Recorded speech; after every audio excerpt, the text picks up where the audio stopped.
Okay, well, firstly, I'm coming in from the land of the Moge in Mount Hagen, which traditionally was called Gomis. And the Moge were the original landowners. And when the first Europeans came in and set foot, they accepted them, and they established what is now Mount Hagen, which was a German. He was a German. I think it was in the.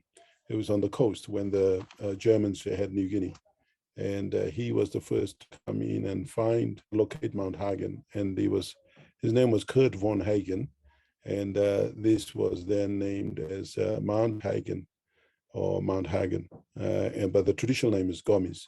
So I'm more than privileged to be able to come to you from here, and from wherever you're all located.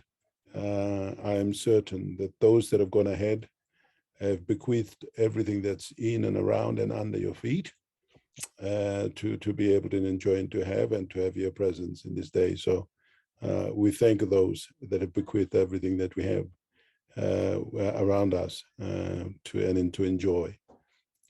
So welcome everyone. Thank you. Okay, Jane, it's over to you.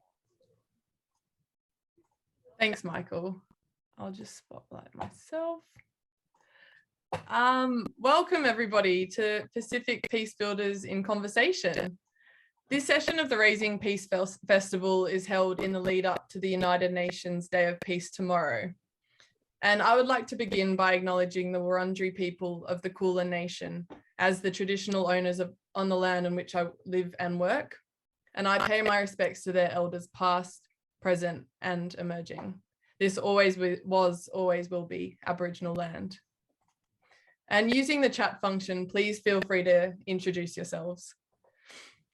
So the Raising Peace Network is an alliance of more than 30 organisations that together are working to share ideas, knowledge and inspiration for a peaceful world. To learn more about what the network is about, go to our website at raisingpeace.org.au. All the sessions at this event are recorded and will be replaced on our website in the next few weeks.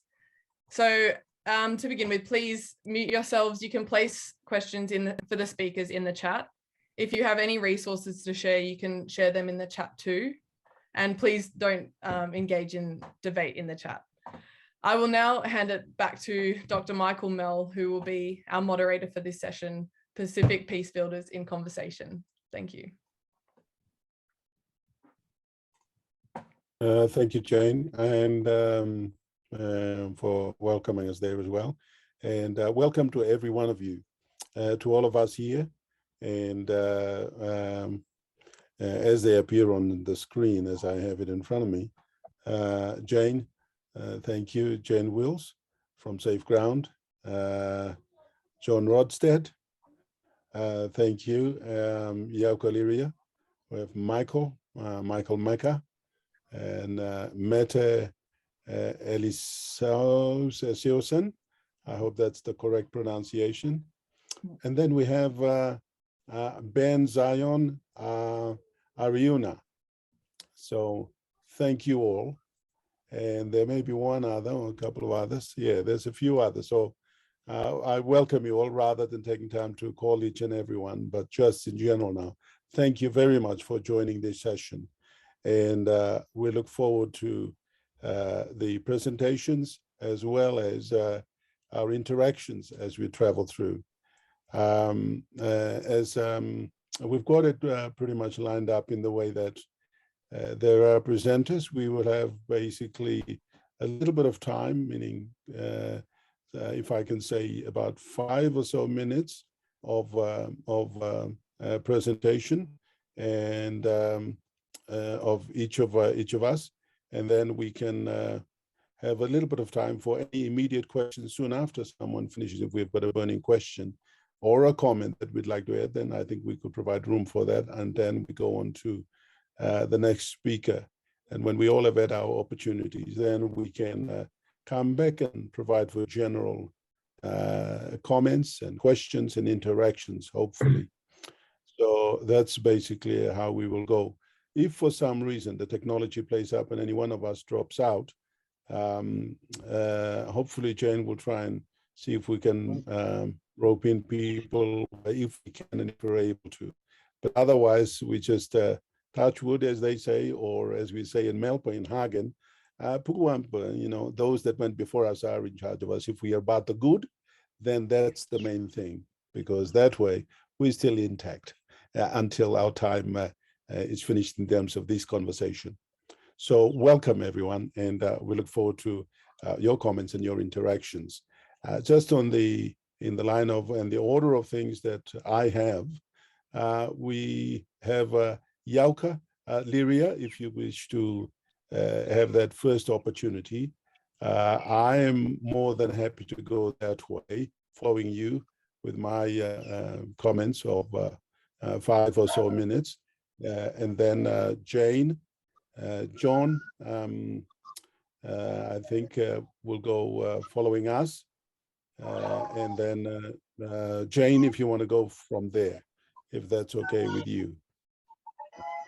Of course. So if I can say that way, then that gives us a little bit of an order of proceedings, and then we can go from there to the rest of our members that are in for this chat and conversation. So at this point in time, I'm more than happy, Yauka, if you wish to take the floor and share with us your pointers and for the time that I've allowed. And if we could do it that way until he finishes, and then we go. But if the time's up, I'll try and let you know to wind up so that we all can have an opportunity to interact and converse as we travel. Thank you, Yauka.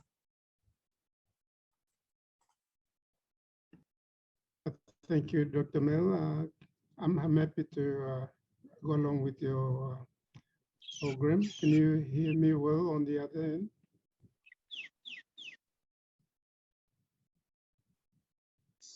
I believe you all can receive me well. Yes, no problem. Okay, thank you. Thank you. Firstly, thank you for inviting me to participate in this conversation. As you know, I'm with INA, Institute of National Affairs. It's a think tank in Port Moresby. But my views currently in this conversation are obviously from me personally, and I don't necessarily speak on behalf of INA, and my comments and so forth are not representative of INA. I think I just briefly make that clear.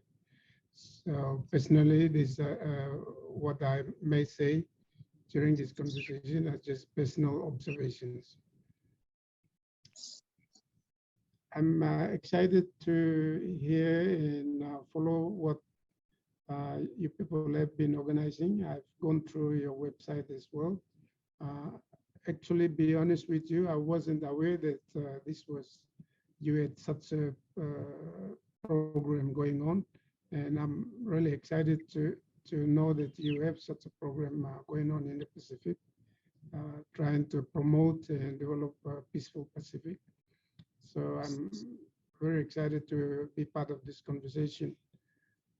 For my contribution, it's basically I would want to share with you all my experiences and my perspectives on intergroup or intercommunal conflict in Papua New Guinea. So let me just go through some of the points that I want to bring to your bring to the audience. The first point I want to touch on is the general scenario of intercommunal conflict in the country, or a little bit on historical aspects as well. The intergroup or intercommunal conflict in PNG, generally it's referred to using various names. Sometimes it's referred to as inter-ethnic conflict. Other times it's referred to as Intergroup. So I would refer to all of that as intercommunal. That's against another group, but both of them or all of them are coexisting within a given locality or given community. So if we look at the intergroup or intercommunal conflicts in PNG, this conflict was particularly historically associated with the highlands region or the highlands part of Papua New Guinea. And they used to be called tribal fights. I'm from the islands area as well, from Southern Islands. And I can remember during my school years in the 70s, 80s, there were a lot of intercommunal conflicts, or what used to be called tribal fights, up in the highlands. And that gave rise to the formation of special police units called the Mobile Police Force, or the Mobile Squads. It was created as a result of the government of PNG trying to get a handle on these intercommunal conflicts or tribal fights. So this kind of conflict was particularly restricted to the highlands region of Papua New Guinea. In other parts of the country, it may have occurred as well, but not frequently and not in a very widespread manner as seen up in the islands. So that kind of conflict came to the authorities came to get a handle on it and control it, and it kind of I wouldn't say it died away, but the frequency got pretty reduced to a very small conflicts in isolated areas of the islands. Over the last few years, this has suddenly sprung up. So I would say over the last 5 years, if my memory is correct, I've seen intercommunal conflicts gaining a strong momentum in the highlands area, particularly in Enga province, and then in parts of Southern Islands, and in Hela province, and also spreading into other parts of Papua New Guinea, including the once peaceful coastal areas, such as Milne Bay in Morobe province, in Madang province recently, and also in East Vic province. So that's the kind of environment I've witnessed in PNG. And although, as I said, it's kind of died down as a result of government action, or as a result of the work of the churches, or as a result of the presence and work of the special police force called the Mobile Force. Over the last 5 years or so, I've seen a resurgence. The conflict has really picked up. In the islands of PNG, this is now, I think, truly a widespread incident, starting in from Kainantu in Eastern Islands all the way to Hela, and even closer to my own home in Pangia, our neighboring district in Kagoerawe. It's engrossed in communal conflict. And in Enga province, it's now widespread all throughout the province, and it's a huge problem out there. And also in Hela, it's become a very big problem, and I believe in parts of Chiwaka and Western Islands as well. Western Islands, particularly over in areas in Tambu, Anabile district, and in areas where there used to be a large coffee plantation called Wagemek coffee plantations. There's been an ongoing communal violence in there. Dr. Mel would know more about that. So there is a huge problem for the country because intercommunal conflicts, as you know, occurring in mostly is occurring in the rural areas, and the government authorities in these countries in the rural areas are not visible. We have a pretty weakened, if you like, very weakened, very low or remote. The presence of government authorities very remote, and in that environment, obviously, people's livelihoods get really affected by intercommunal conflicts. So it's a big problem, and when I look at the government policies and the government agencies which can be responsible in addressing communal conflicts, I see that really, as far as policies concerned, there is no specific policy framework in place currently to address intercommunal conflicts. But you could say it's in the related area of policing and law and order. So generally, you could place it under police and under the Department of Justice and Attorney General.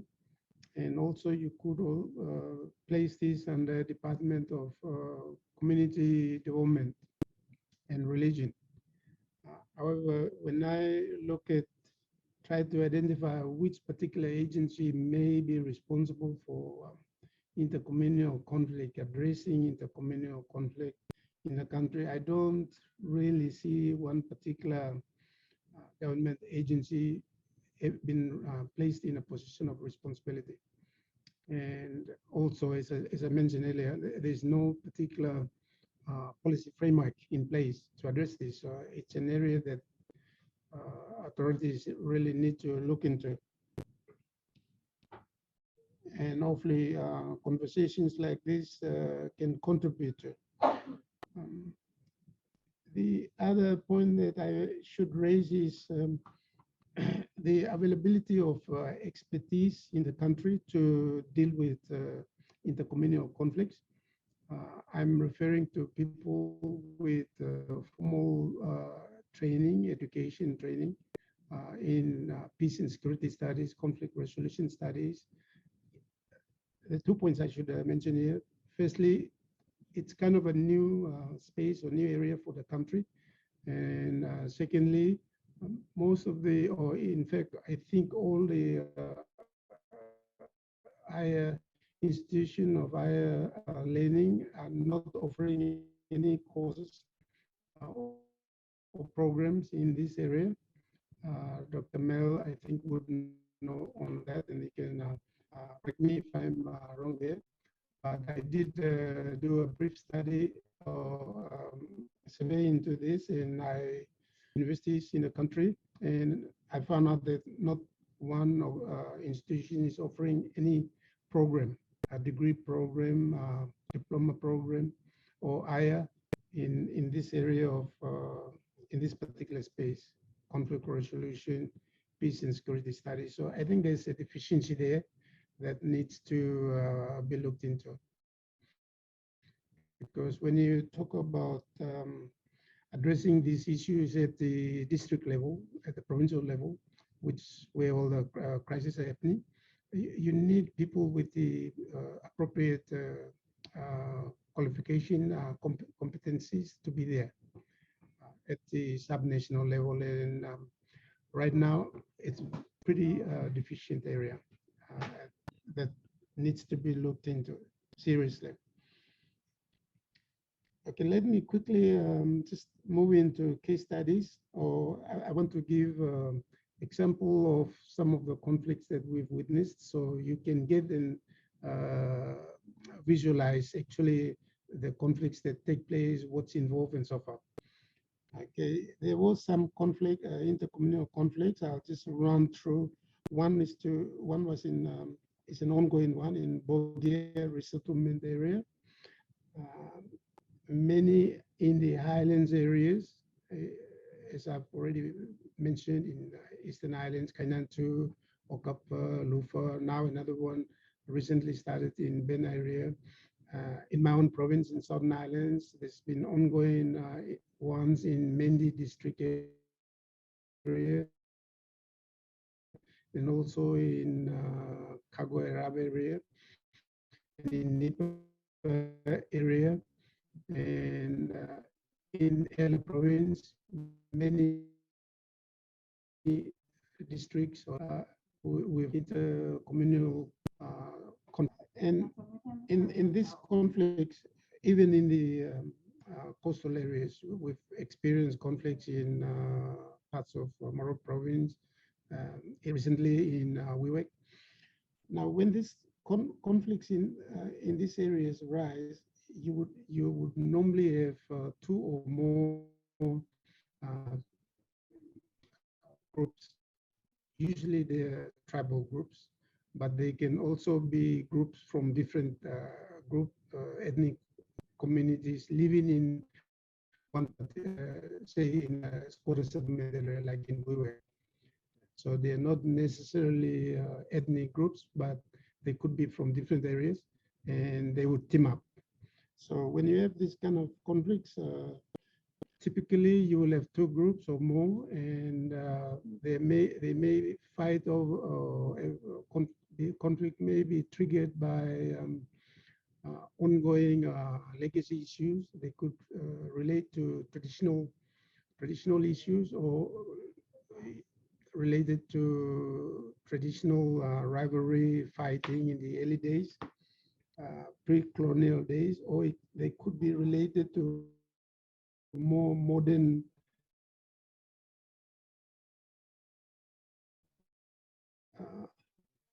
issues like access to reaching you out there. Are you hearing me? Hello there. Okay, now. I can hear. Yep. We can hear you, Yoka. You can hear me? Okay. Okay, thank you. I'll just, thank you. I'll just try to continue and finish off. So in these typical intercommunal conflicts, you know, yes, hello. You could have anything between 10 people on either side to hundreds on either side. And they would normally be armed with all kinds of assorted weapons, traditional weapons, and now increasingly they would have guns and modern arms at their disposal. So they are using those as well. And they would normally attack each other, destroy properties. And if one side has the upper hand, they would do all the damage, destroy properties, take lives of the other side. But often the other side would normally go and regroup, and they would also arm themselves. And at times they will even go and seek assistance from their traditional partners, alliances, and that's how the problem escalates. And they would do a counter-attack after a day or after a couple of days. And the usual way the government authorities have responded to this is to treat it as a law and order issue, and they would assign a special police unit called the mobile squad to go and deal with these problems. And the mobile squads normally go in, they visit area and stay in an area for a couple of hours, couple of days, and then bring the two sides together. They have a meeting of a sort, and then it's over. They call it peacemaking, and obviously it's not the perfect way to bring peace because all the underlying issues remain unresolved. So in a nutshell, that's how the PNG intercommunal conflicts are seen in this country. And that's how usually the authorities address it. They address it in a typical law and order issue. Structured peace-making, peace-building program is followed. So it's usually spontaneous 1 day or 1 hour meeting and it's over. Okay. So that's the kind of environment I find here. And in a way of summary, I would say throughout the country, as the country develop and as local communities try to look after themselves, we would see a rise in intercommunal conflicts, and authorities really need to treat this as an emerging development issue and look at options on how this should be addressed.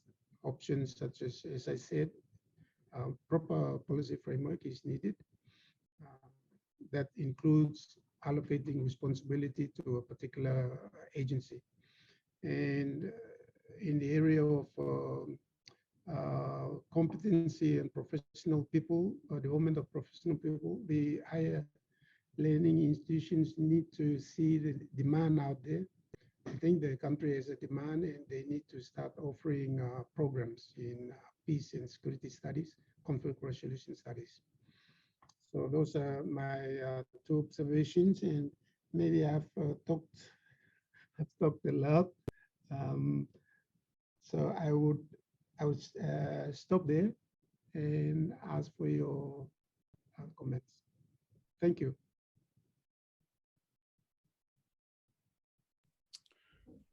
Thank you, Yauka, for that and for providing a introductory canvas in relation to peace and the need for and the challenges that PNG faces, and in particular your reference to your own community and in the highlands in some of the ways that the aspect of peace being maintained, or if it comes into situations of conflict, the challenges of now with a country that's shifting and changing, how we need to now develop aspects of people who can be identified as peacemakers, and the process of peacemaking in the communities, but also in the overall sense of Papua New Guinea as a country, as an emerging country or nation. If it's okay, before I go, if there's a comment or any observations that any one of us who's listening and or watching would like to throw in, I'm more than happy to allow for that.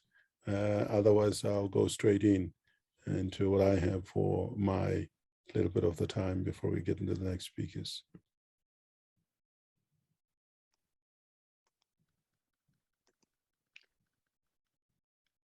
If there is, yeah. I'd like to ask: are there any initiatives from the community for peace building? Yauka, you can answer that. I've got a response, but I'll let you, because it's you've presented. I'll let you go. Okay, thank you. Yes, initiatives coming from several angles. We have international NGOs who are doing some work in this, in isolated areas up in the highlands, for example, in Eastern Islands. And now there is a program run through by or rolled out by EU and partner agencies. It's called peace building, stability, or something. Islands, anger, and probably Western Islands, but it's a Polish of international organizations working on that. Aware of many been involved in this, except on Bougainville. Yes, there are churches as well as NGOs who are involved in this, and they've contributed a lot to finding peace on Bougainville. I must mention that. But there is no serious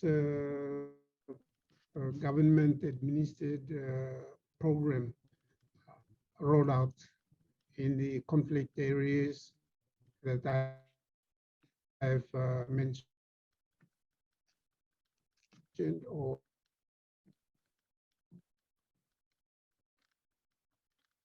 in other parts of the response. At the community level,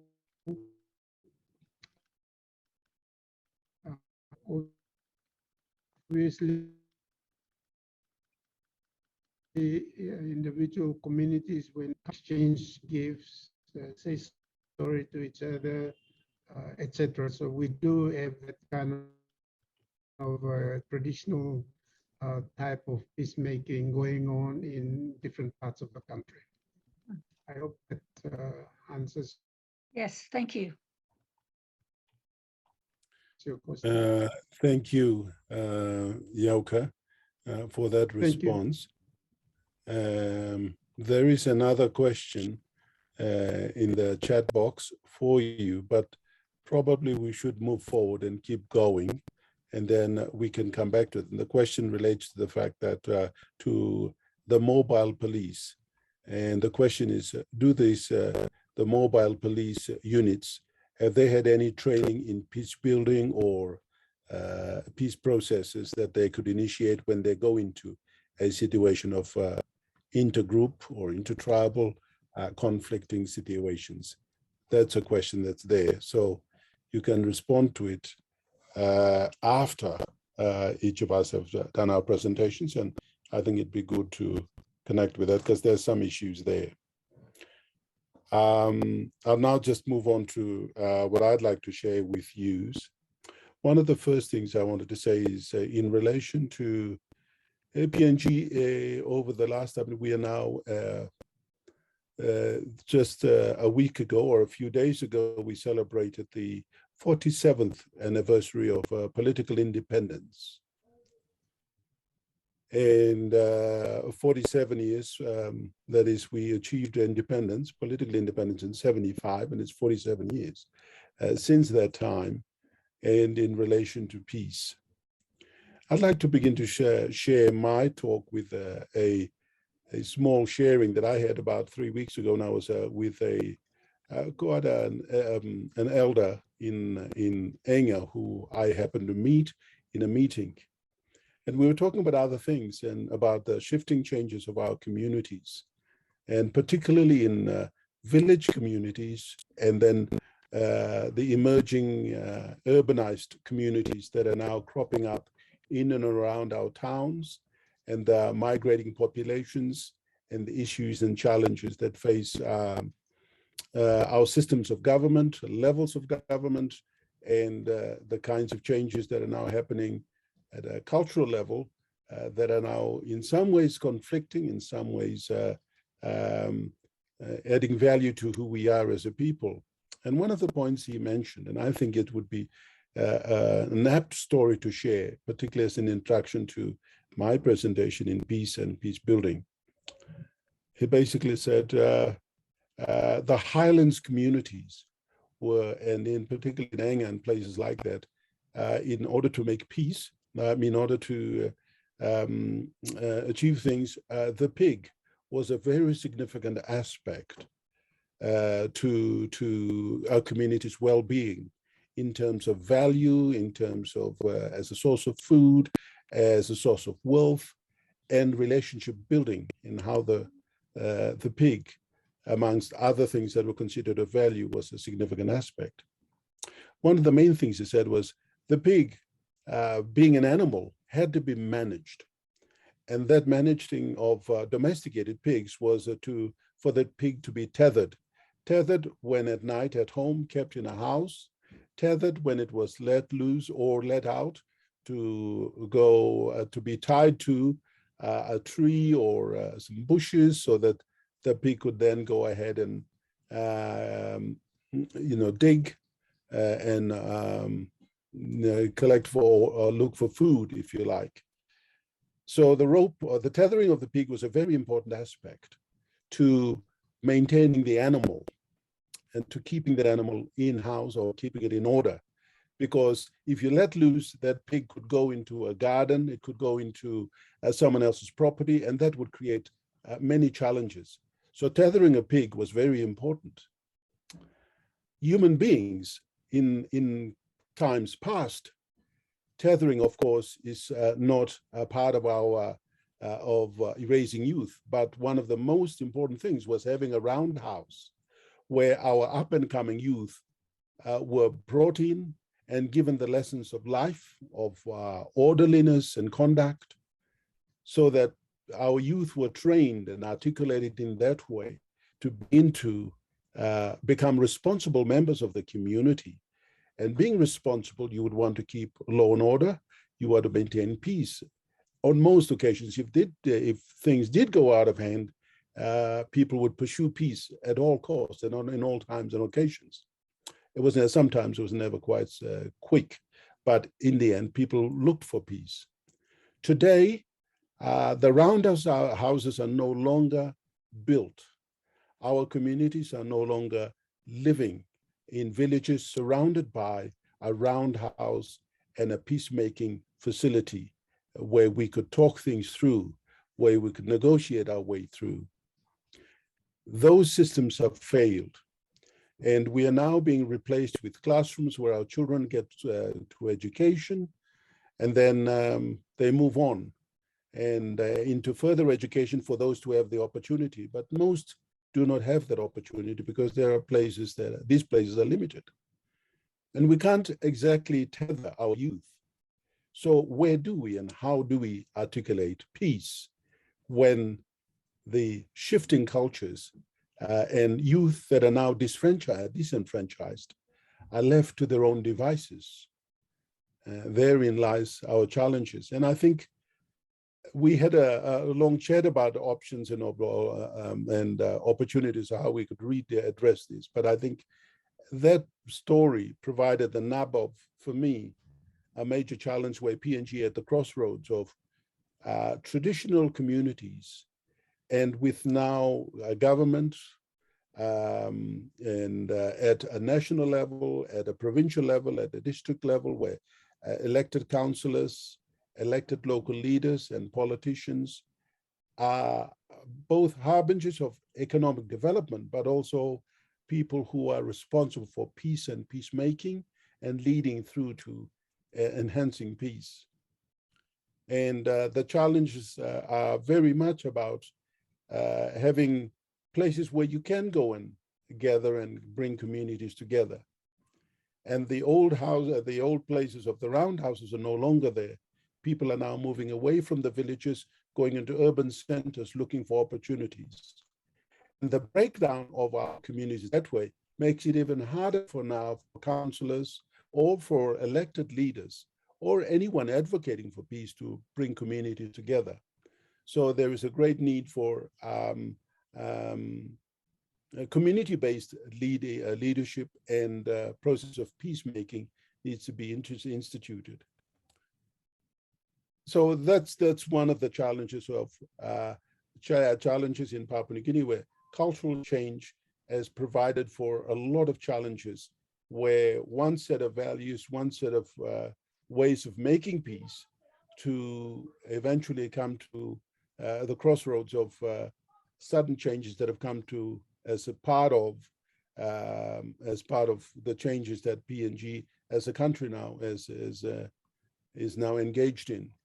And so the challenges of traditional communities no longer the same, and urbanized youth and communities, urban development and growth, there is no community level peacemaking, or if there are pockets rather than whole changes and shifts to accommodate for the shifting landscape. Yoko mentioned about the police and the police in the way that they have gone. And I think that's something that we can talk about later, and Yoko may share a little bit more given the question that was asked. But in relation to peace and good order and peace and peacemaking in PNG communities, the government now in recent years has been able to develop provincial governments, local level government councils, and then of course, national levels of government. So there are 3 tiers, if you like, of governance. And we just recently, about a month ago, finished the national elections. The national elections, and just tied down to specifically to peace and peace building, has been a very difficult elections. The amount of violence and the amount of lives lost and properties lost has escalated. So in that sense, ideas of democracy, of people's having a choice and participating in a democratic process, it's really developed into something quite in contrast, I think, to the the general definition of what a democratic process, one person, one vote. I think those have really brought in some major challenges for PNG as a country, and a country that's come from one set of values to another set of values, from looking at communities and now looking at a nation state, and how you define yourself as a nation, and how you connect with it, and particularly in matters of peace and peacemaking. The government, in the context of arranging some of these things, has developed, and this has happened over the last 10 years, where in the province, for example, there are smaller communities that have been set up, particularly with the provincial, but also local level government councils, where there is a committee, a peace and good order committee. And the Peace and Good Order Committee is made up of councillors and other well-placed and respected persons, mostly male, but in some of those places there have been 1 or 2 women that have really been outspoken, and particularly in building and developing peace. And those people are, if you like, intermediaries between the various conflicting parties. But more than that, they take on some of the conventions of approaching peacemaking through traditional, or if you like, customary process of peacemaking, as opposed to Western law process of peacemaking, where individuals rights, as it were. Because quite often a lot of these communities still connect with themselves as units, but units made of communities through cultural relationships or through family relationships. So the Peace and Good Order Committee has been one that I've seen operate, and that has been part and parcel of resolving some of those conflicts that happen amongst communities. In the elections that I've spoken of, there has not been a lot of the actions and activities of the Peace and Good Order Committee, because the recent elections have been national elections, and the challenges have been many. There's a lot of people that are now still aggrieved by the results of the elections, and still continuing to feel that it wasn't a fair election at all. But in relation to peace and peacemaking, some of the efforts that have been made, particularly in bridging the traditional communities or communities of the past and the systems that were there and then, to bringing on new systems or systems of a Western process of peace and peacemaking, where negotiations, discussions, and processes of talking things to death, if you like, are very significant to traditional processes of community and of community peacemaking. The levels of violence now have obviously increased, particularly domestic violence, particularly with the increase of marijuana and other drugs that have begun to emerge into the community. Our youth feeling disenfranchised, provides for a lot of challenges in relation to places, in relation to urbanized centers, and also in village communities where youth have really gone to school, but yet who find no hope or no opportunities. And in those cases, there are emerging challenges as well, and for our communities, but more so as a country. And I think one of the points that Jauke mentioned in our systems of education, at early education right through to tertiary education, the process of articulating peace, the process of finding peace as a first option rather than the least of the options, of violence and other reactions and responses should not be the first, should never be, or shouldn't be part of any process. But as it so happens now, peace seems to be very hard to find in many of our communities and many of our shifting communities, and particularly in urban centers, where many other influences have begun to overtake. So there is a great need now, not only in schools, but also in higher education, but more so the government now needs to take more and more of an influence of setting up structures, possibly of ensuring that peace and meting out peace and offering peace, making solutions to communities that are now disenfranchised, who feel that communities that were once together are now no longer, or are fracturing.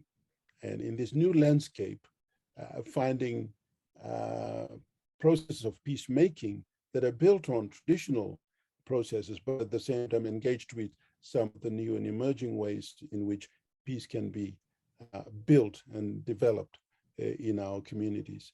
So for PNG, the challenges are many, particularly coming from communities that are very strong and founded on levels of community.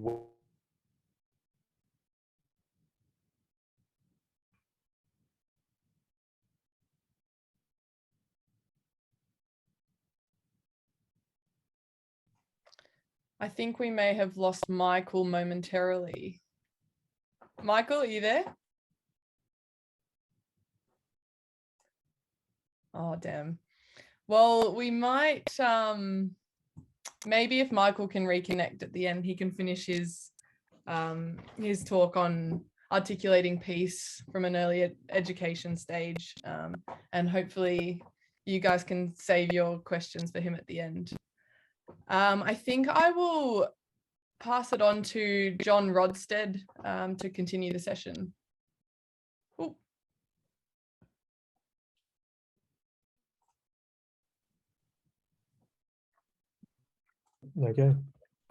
Okay, folks, thanks for the opportunity to have a chat, and great that we've got this forum together. Sorry, Michael, that the technology let us down yet again, or let you down yet again. Let's hope you can come back in.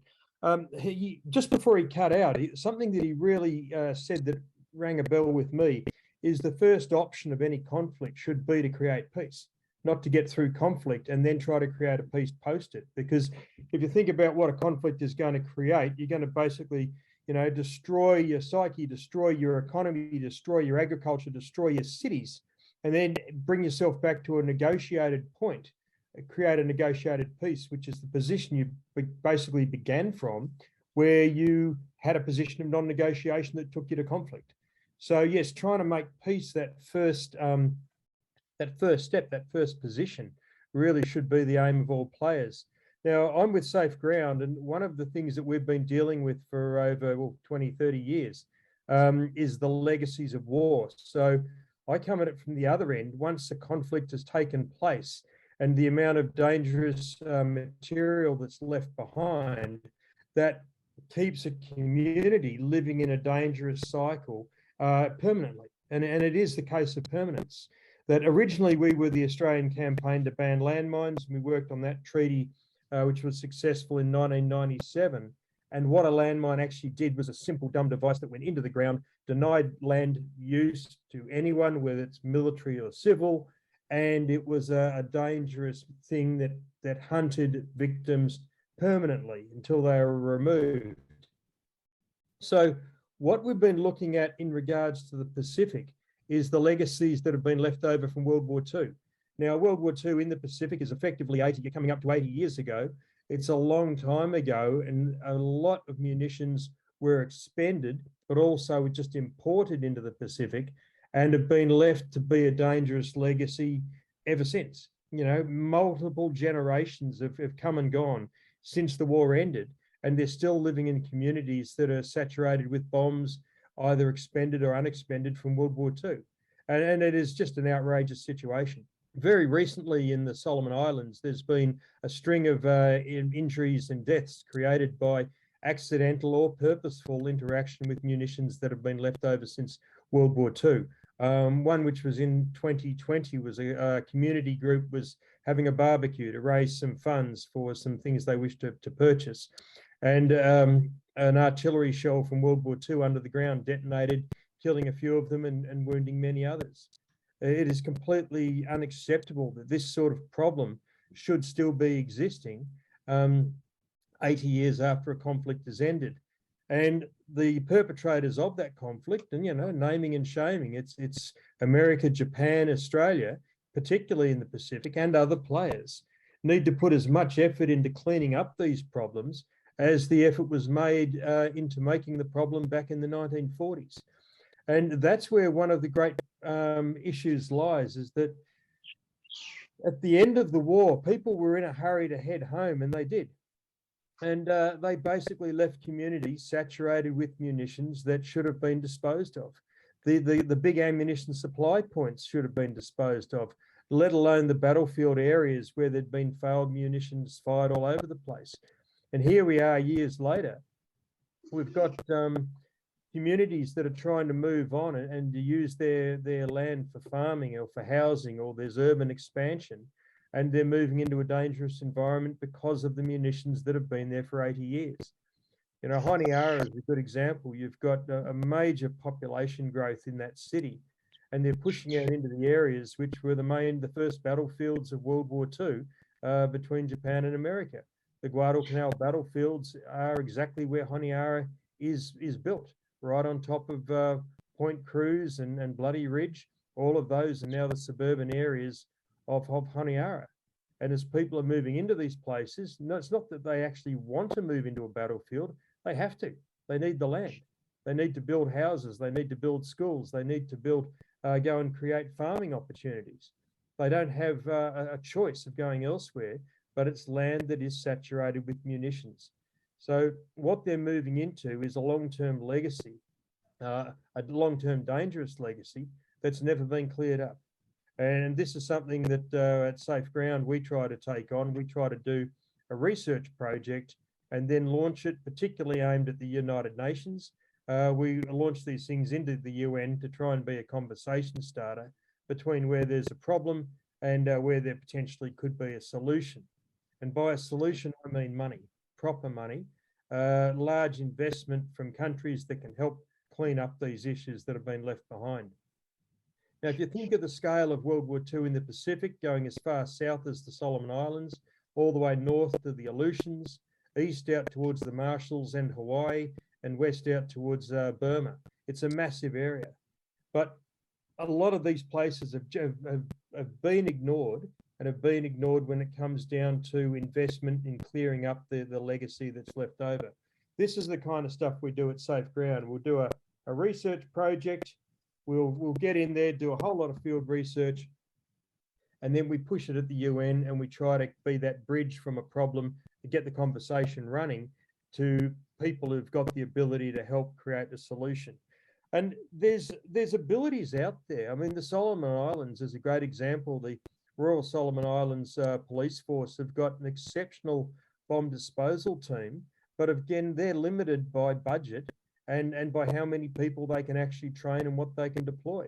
And who's going to speak after me is Michael Macker, who has set up, he's one of the former Solomon Islands Police Force bomb disposal technicians, who's set up a civil organisation to try and deal with the legacies that have been left over. But the bottom line is there needs to be as much effort in cleaning up these this legacy that's been left over as there was in making the problem in the first place. And you simply need to relegate this into the back pages of a history book to say, well, yes, World War II happened a long time ago, and it's not, it doesn't create any dangerous impact anymore. But of course, in that process, before the land is totally clear, there will be more injuries, there will be more victims, there'll be people injured, and there'll be people killed. Now, sadly, once a person's killed, you're out of the equation. But for the people who are injured, it's certainly going to have an effect on them for the rest of their lives and for their families for the rest of their lives. And they need support as well. So it's another factor that needs to be considered. So simply, we need to have good, solid dialogue that when these conflicts do take place, that munitions are left behind and they need to be taken out of the communities, the cycle of the community as quickly as possible. So we don't have accidental interactions with them resulting in death and injury. And we also don't have purposeful interactions with them where people, courtesy of poverty, will search out munitions to recycle into using for, say, dynamite fishing, which destroys the environment, creates intersocial tensions, and also risks the people who are doing the activity. No community is better off when they've got a lot of munitions laying around in their society. And the sooner they're cleaned up, the better. So I'll stop at that, and I'm sure Michael, as a practitioner of bomb disposal, will have some good things to say as well. And thanks for your time.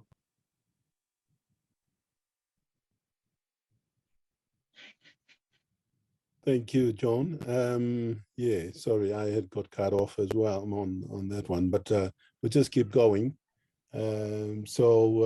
Yeah, Michael, if you'd like to take on from there. Yeah, thank you. Yes, thank you, Doctor. As John has said, that the UXO issue in Solomon Islands is quite tense at the moment because of the expanding population and development. Quite an issue that is popping up within the government, Ministry of Police and the national government, possibly by issues of funding and manpower issue with the police. At the moment, the police hasn't got the manpower to take care of the UXO issue in Solomon Islands. They are part of the normal duty police officers. When there is an operation plan for the whole country, they will engage them and they'll sort of leave the UXO issue for sometimes before they can go back to their duties and pick on the managing the UXO issue in Solomon Islands. As John has said, I work with the EOD, the Explosive Ordnance Disposal, the Royal Solomon Islands Police Force, for quite a good long years, about 20 years.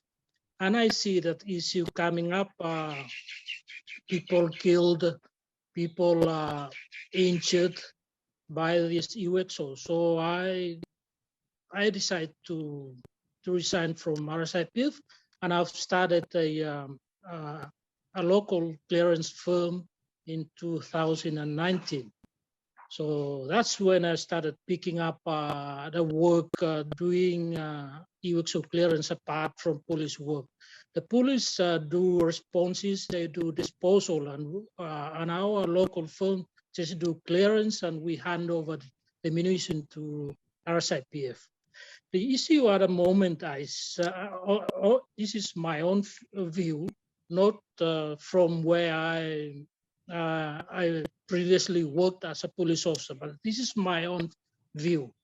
The awareness should have started on the primary level up to the secondary level. The students learn about the Second World War, but they do not teach them about the dangers of UXO in Solomon Islands. So that is an issue that popping up actually in Solomon Islands. the government sort of picking up these issues on high standard rather than developing the awareness where through the early stages, the primary stages. So that is also an issue, the awareness. Rightly, here in Solomon Islands, most of the people, the students, even the adults, do not, do not know the very basic or the dangers of UXO unless people killed. And the media people sort of putting up all the stories up in the papers and the radios, and people started to know the dangers of UXO here in Solomon Islands. And actually, in terms of funding, Australia, Japan, and US were currently funding the police alone to do training and supporting them with equipments. And the government is supporting the operations in terms of rations and tours to the other provinces. Japanese government just came on board this year and started supporting the Royal Solomon Islands EOD unit into UXO, response to other provinces. So currently they are picking on the third point. But the point I want to share with you here is that the government, I would say that is not prioritizing these issues at the moment. There is an UXO policy that the cabinet has looked into, and it is on the level of cabinet states of being debated in the parliament to become an ordinance, a new UXO policy. So it is currently at the cabinet stage. So what actually happened here is that during the recent killings, incidents that the people were killed by UXOs and injured by UXOs, the government is so, was so excited to come up with the policy. But when the issues of the incidents of the longer it takes, the government sort of forget about the policy at the moment.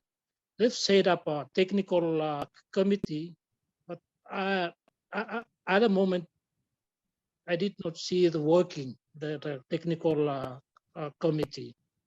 So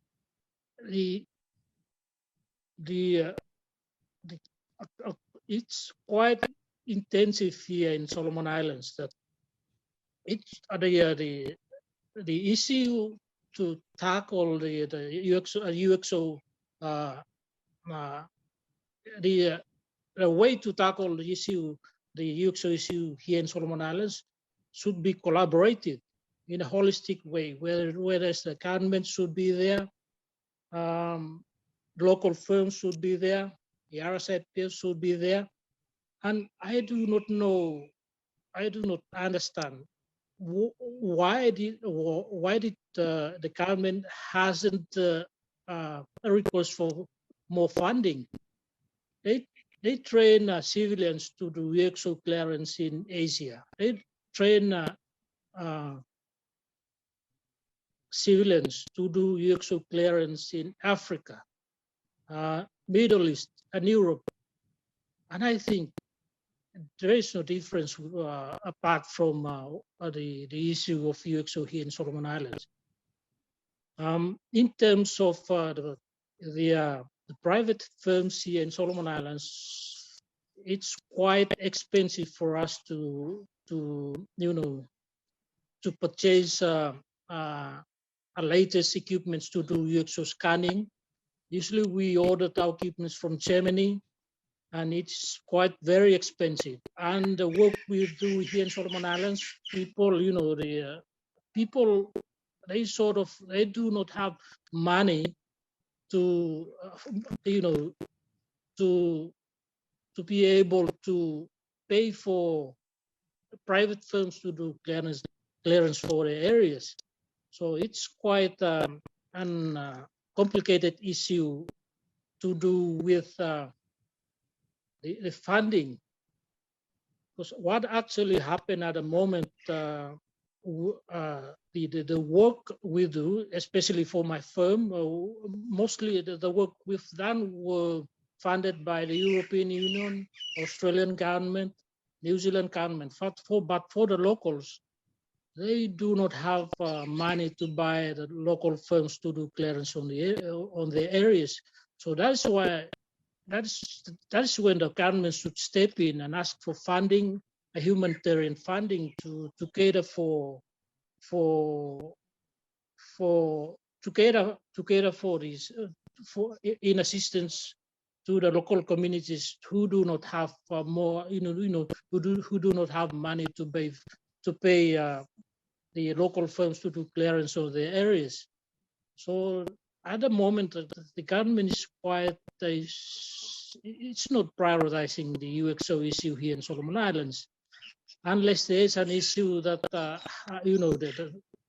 especially if there's an incident that happened, then you started seeing the government talking about the UXO. As the days pass, they seems to forget about the issue of UXO here in Solomon Islands. One thing I have suggested is that there should be a wider consultation and awareness to the communities. We have lots of youths here in Solomon, each group here in Solomon Islands. The government should, sort of engaging the youths down to the village level, engaging in doing awareness to the villagers about the dangers of UXO here in Solomon Islands. What is currently going on at the moment, in terms of UXO clearance, the Royal Solomon Islands Police Force is no longer doing the UXO clearance. They are just, doing responses for explosive ordnance disposal. And the private firms were the ones doing UXO clearance here in Solomon Islands, where there's no much funding, not much assistance from the government at the moment. I think that is a brief contribution I can support John Rostead with. John.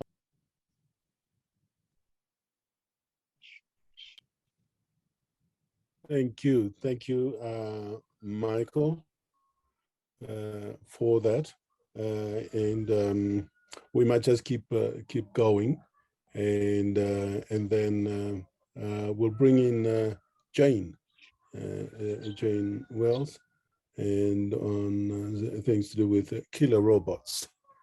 Jane, yours now. Thanks, Michael. Yeah. And thank you, John and Michael, for your comments on legacy weapons in the Pacific. I will be talking a bit more from a preemptive peace building standpoint about the Pacific campaign to stop killer robots, the threat it poses to the region, and ways forward. So machines are replacing humans in the application of force with unpredictable and potentially devastating consequences for all of humanity. And treaty negotiations in the UN have been blocked by highly militarized states, and the negotiations will now take place outside the UN framework. So we see this as a powerful opportunity to ensure perspectives and inputs which are specific to Pacific communities are recognized in a global treaty. So just to give you a bit of a background on the campaign, it's a global campaign coalition of more than 190 NGOs in over 65 countries. It's a shared movement against digital dehumanization. So we promote peace, justice, human rights, equality, respect for law, and not automated killing. I'm a researcher at SafeGround, And SafeGround has, like John has said, has documented the impacts of conflicts and weapons around the world. And in the Pacific, the SafeGround have worked since the early 1990s. Since last year, we have worked to get killer robots on the Pacific agenda. And so these are the reasons why we are engaging Peacebuilders on autonomous weapons and why we ourselves are running the Pacific campaign. So we know many weapons have been tested in developing countries.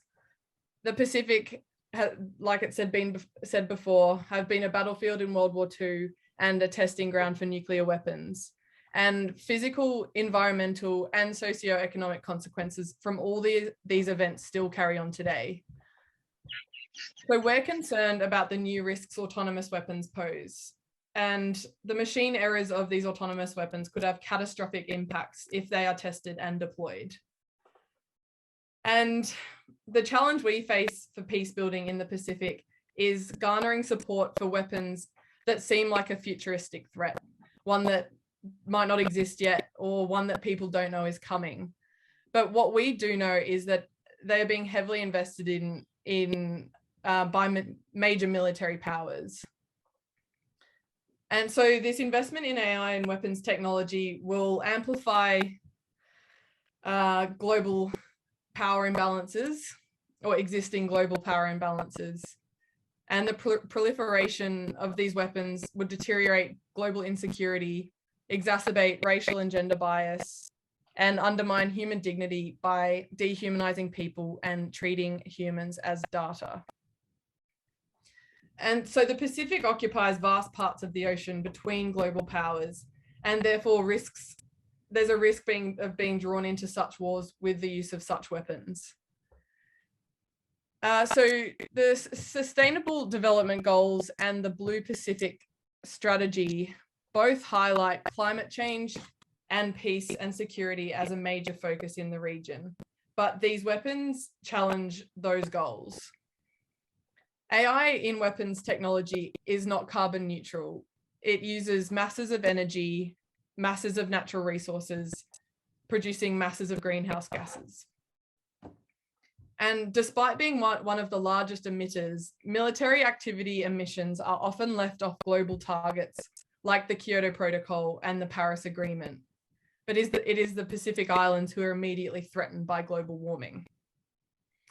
And to add, the big power rivalry between China and America in the region makes the use of these weapons a real possibility. And we don't want to see the development and deployment of these weapons be at the expense of the oceans and the lands that people depend on for their lives and livelihoods. So when we have investigated the Pacific and garnered support there, we have seen how AI has been embraced for uses for good. So we found AI projects that promote healthy biodiversity, healthy fishing communities, and marine research, just to name a few. And we are seeing how these AI projects are addressing sustainable development goals and the themes set out in the Blue Pacific Strategy. And while we celebrate these AI for good stories, we also want to raise the issue of the dual use of AI in autonomous weapons and how it will contradict these goals.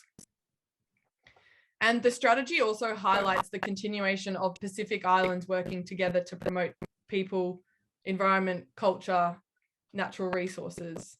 So we think this is key in Pacific peace building. The Pacific have a huge voice at the UN through their number of states, as well as their commitment to peace. And these nations have played an important role in the development of international treaties against weapons in the past, being nuclear weapons, landmines, and cluster munitions. It gives the Pacific a key role in advocating for peace to ban killer robots to promote peace, security, and climate change mitigation. So we have been reaching out to Pacific leaders in Capital and representatives at the UN in New York, where discussions have actually already begun. And we hope in the next few months, Pacific Island states will release statements against autonomous weapons at the United Nations General Assembly. So that's what we've been working towards. And another important part of our campaign in the Pacific is outreach to civil society groups. And many students and peace activists in Fiji have shown interest in the issue and in our campaign. Some of these activists champion the treaty on nuclear weapons in the region. So we're hopeful that Fijian peace groups will establish a new campaign there, which we believe will be the first of many. And I'll just finish off by saying that this is all part of an ongoing project. So please feel free to share your thoughts or ideas in the chat. And I'd also like to put my email address in the chat for those who might want to be involved or who have any further questions. Thanks. Thank you, Jane, for that. And I think in terms of the overall presentation, starting with Yauka and then myself, and then with, of course, John and Michael, we've certainly gone the full span, if you like, for want of a better way of putting it, in terms of PNG, and particularly in terms of cultural communities and the intercommunity conflicts and processes of peacemaking, and then to the changing landscape of different systems of governance, of processes of conflict resolution, and then, of course, onto the Pacific in relation to it being a region of great conflict between powers, between different countries with different pursuits, and of course the legacies of that to resolving situations where lives are endangered, and how we need to resolve those, and the support in terms of processes that are put in place and organizations that are responsible for ensuring that there is the legacies of war, and some of those are better managed and supported.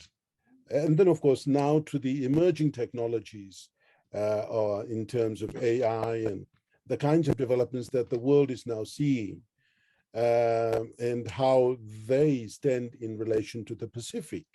And of course, Pacific, as we learned through Michael and John, has had its share of conflict at a, if you like, regional level. And in the context of the changing environment, how that landscape could well be tethering on the edge of some possibilities. And now that the US and China, and might I say Australia, and a lot of the interests within the Pacific of how economic interests have translated into other challenges, and how peace might be negotiated in all of those. So yeah, that's just by way of a summary of giving us a sense of a landscape, an overall set of perspectives that have been put in for us. But I'll terminate here in relation to my summaries, and really allow for comments and questions from this, and how probably best to manage that is, and I'll need the help of Jane, if you can, and we can look at raised hands possibly, and see how we could go that way, or in the chat room with some of the comments that have come through and questions that have been placed there, and we could go that way. So Jane, if you could come in there and see how we could better manage some of the discussions, although I know that our allotted time, we might just be on the verge of completing our time there, but given the range of the coverage of peace and the conflicting situations and how we need to resolve peace, it's been great in the way that it's spanned out, not by design, but the way things have fallen in, I think. And I must stop there. Thanks, Jane. Thanks, Michael. So if anybody has any questions, there's a hand function which signifies that you're putting your hand up to ask a question. Otherwise, put them in the chat here. And I would like to start. So Frank Vavasawa, I hope I'm pronouncing that right, wants to ask Yauka or Michael, is Milne Bay different from other areas in PNG regarding conflict? Yes, it's answered in the chat already, and I think they said yes. Oh, okay. Unfortunately, yeah, so it's answered for me. It's only a specific question because my father fought in Milne Bay, and I was just sort of little follow-up curiosity, really. But I've got one question is that how are people in the islands going to get governments to how can Australia help? Help prompt our government to address these, like safe issues of munitions and in the area.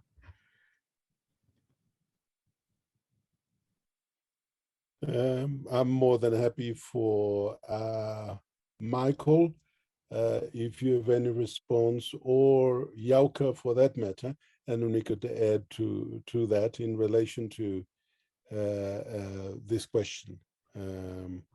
Yeah, any one of you twos, and I'm happy to add if need be, but otherwise I'll leave it to you two.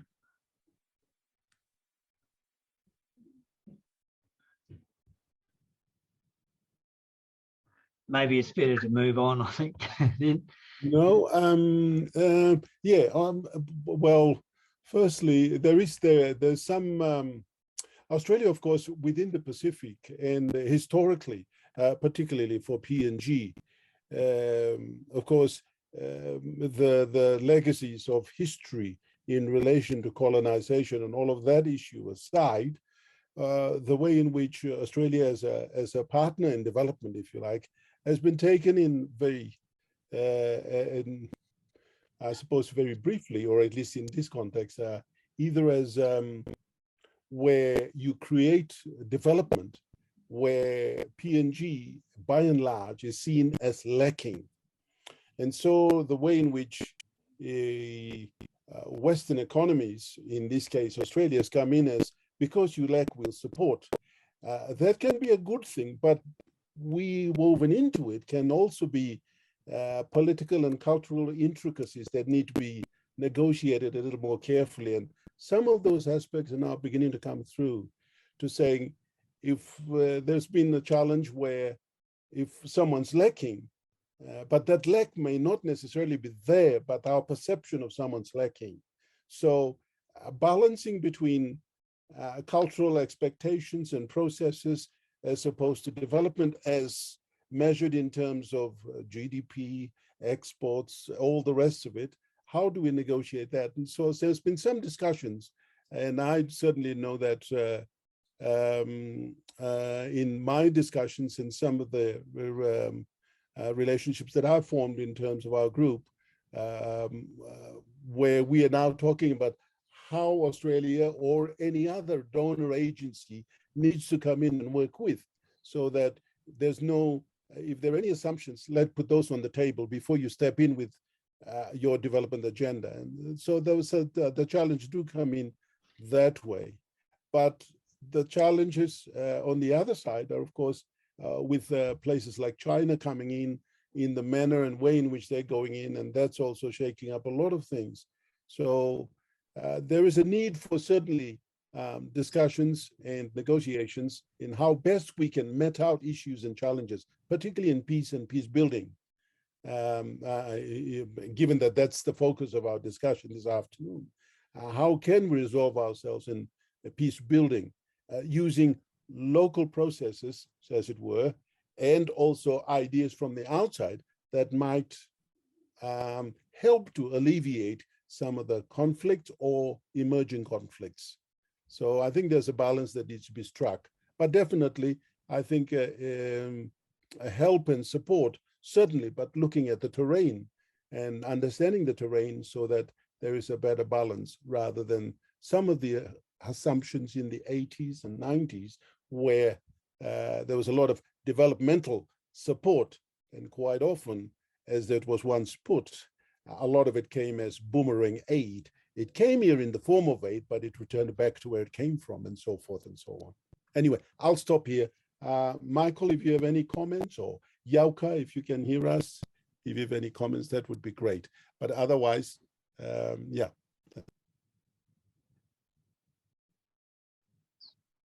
I wouldn't mind weighing in on that one, if I may. There's a simple thing that we used to bring up at the UN when we were doing the landmines treaty, and we'd say, nothing about us without us. And it was very much addressing that point that you're saying, Michael. But you were breaking, sorry. so I didn't quite pick up much of what you were saying. Do you want me to try make some comments on some other areas related to questions that were posed earlier?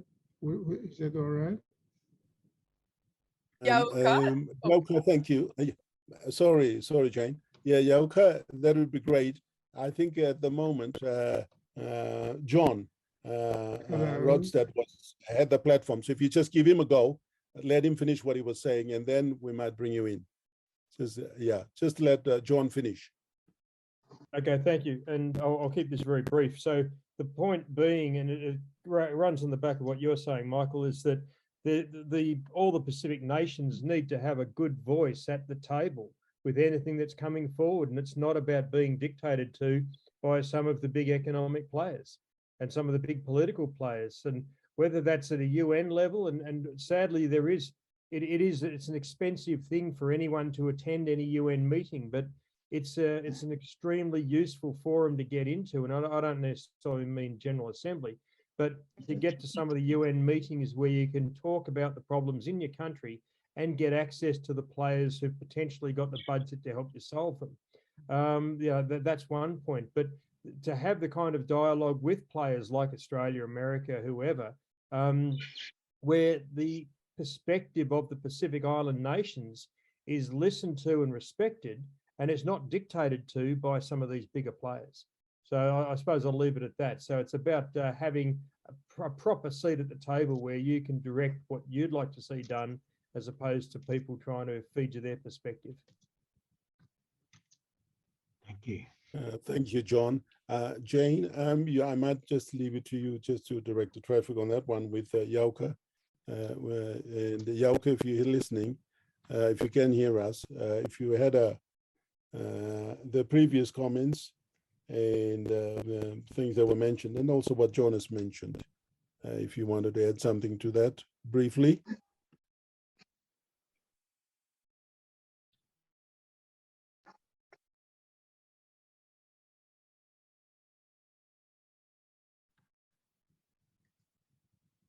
Yauka, can you hear us? Feel free to add your comments. Add your comments now.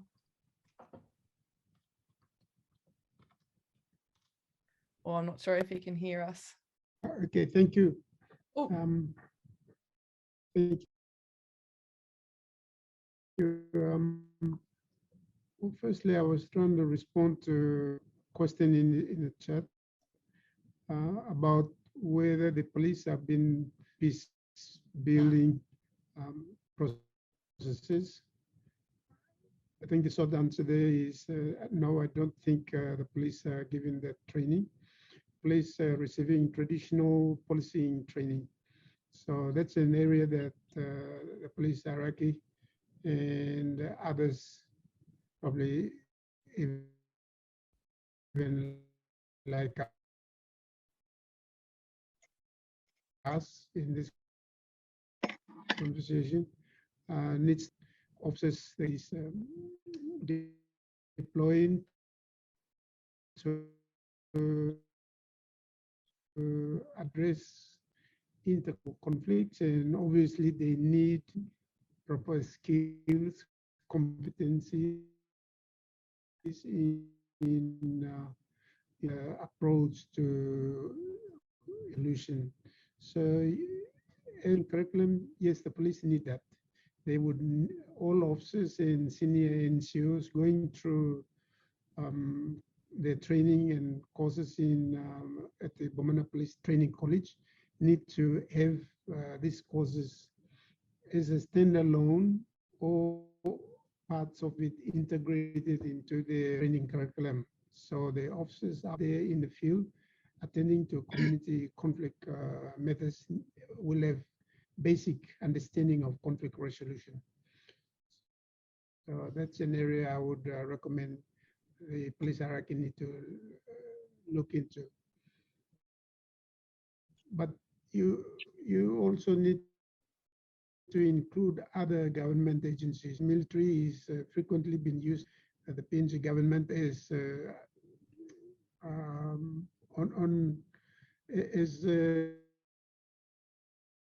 in police traditional Can't hear. policing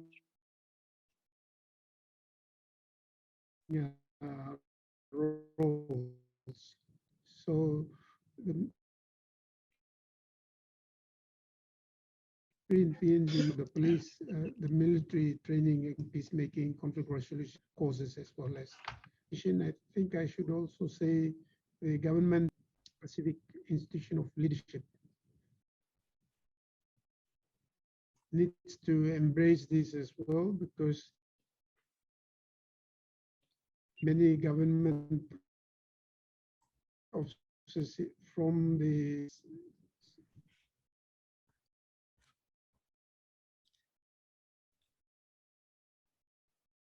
Oh, I think we've just lost Yauka. Well, I think in the interest of time, unfortunately, Yauka won't be able to finish off his comments. Hopefully we can, oh, here he is. Yauka?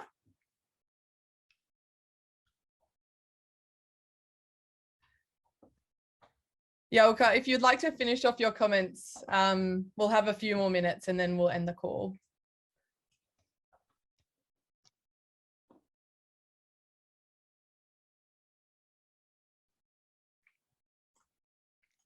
No worries. Well, yeah, okay, you're muted.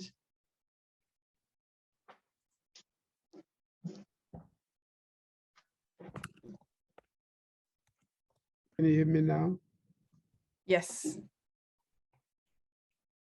Okay. Okay, I was saying going forward, the authorities need to look at relevant short-term causes.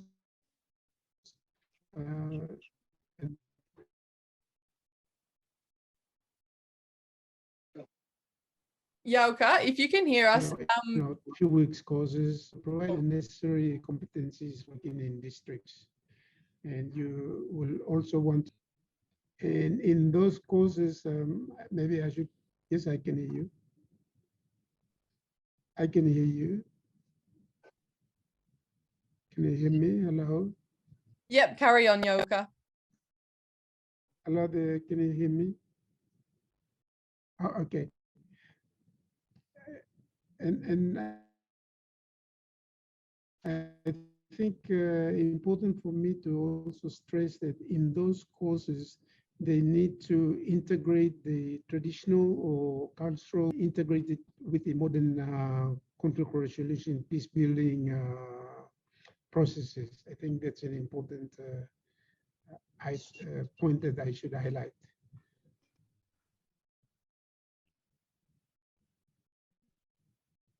Thank you so much for your comments, Yauka. Would there be any? Thank you. Thank you. So do we have any final comments from any of the speakers or the audience? Yes, please go ahead.